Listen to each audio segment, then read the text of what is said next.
4 उसका 12वां वचन। कोई तेरी जबानी को तुच्छ ना समझने पाए, पर वचन, चाल चलन, प्रेम, विश्वास और पवित्रता में विश्वासियों के लिए आदर्श बन जा। नीति वचन अध्याय 23 उसका 26वां वचन। हे मेरे पुत्र, अपना मन मेरी ओर लगा और तेरी दृष्टि मेरे चाल चलन पर लगी रही। इफिसियों अध्याय 6 1-4। हे बच्चों, प्रभु में अपने माता पिता के आज्ञाकारी बनो, क्योंकि यह उचित है। अपनी माता और पिता का आदर कर कि तेरा भला हो और तू धरती पर बहुत दिन जीवित रहे। और हे पिताओं, अपने बच्चों को रिस ना दिलाओ, परंतु प्रभु की शिक्षा और चेतावनी देते हुए उनका पालन पोषण करो। भजन संहिता अध्याय 119 उसका 33वां वचन। हे यहोवा, मुझे अपनी विधियों का मार्ग सिखा दे, तब मैं उसे अंत तक पकड़े रहूंगा। भजन संहिता अध्याय 17 उसका 5वां वचन। मेरे पांव तेरे पथों में स्थिर रहे, फिसले नहीं। रोमियो अध्याय 12 1-2। इसलिए हे भाइयों, मैं तुमसे परमेश्वर की दया स्मरण दिलाकर विनती करता हूँ कि अपने शरीरों को जीवित और पवित्र और परमेश्वर को भावता हुआ बलिदान करके चढ़ाओ। यही तुम्हारी आत्मिक सेवा है। और इस संसार के सदृश ना बनो, परंतु तुम्हारी बुद्धि के नए हो जाने से तुम्हारा चाल चलन भी बदलता जाए, जिससे तुम परमेश्वर की भली और भावती और सिद्ध इच्छा अनुभव से मालूम करते रहो।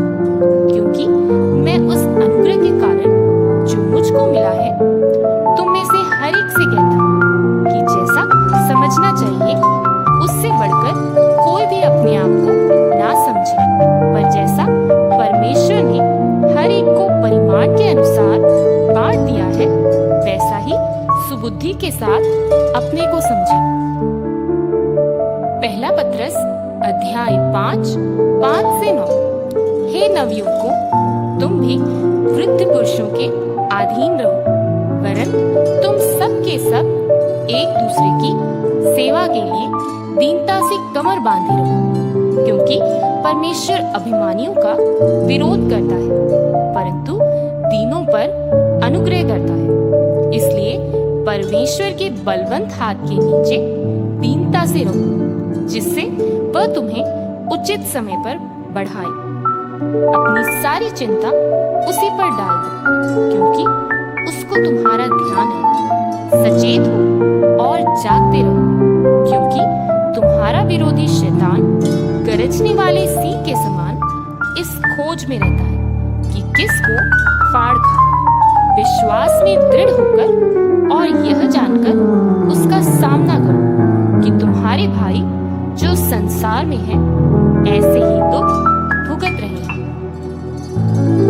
नीति वचन अध्याय 3:5-10। तू अपनी समझ का सहारा न ले, वरन संपूर्ण मन से यहोवा पर भरोसा रखना। उसी को स्मरण करके सब काम करना, तब वह तेरे लिए सीधा मार्ग निकालेगा। अपनी दृष्टि में बुद्धिमान ना होना, यहोवा का भय मानना और बुराई से अलग रहना। ऐसा करने से तेरा शरीर भला चंगा और तेरी हड्डियां पुष्ट रहेंगी। अपनी संपत्ति के द्वारा और अपनी भूमि की सारी पहली उपज देकर यहोवा की प्रतिष्ठा करना। इस प्रकार तेरे खत्ते भरे और पूरे रहेंगे और तेरे रस कुंडों से नया दाख मधु उमड़ता रहेगा।